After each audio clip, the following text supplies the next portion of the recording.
Here's a quick review of this Exotac lighter cover.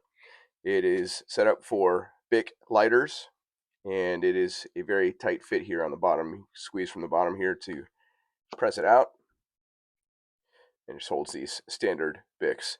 This is a rubber bottom.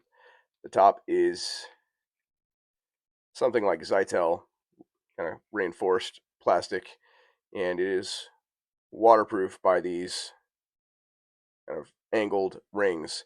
So when you press this on there, it seals the lighter in there, and no water gets in to mess with it or interfere with it. So I have the cap attached with just some paracord so I don't get the two separated from one another.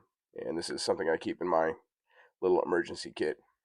I've had this since they did the Kickstarter for these way back when, and I'm very happy that they're now widely available. I think this is a really great addition and great protection for your emergency fire starting lighter.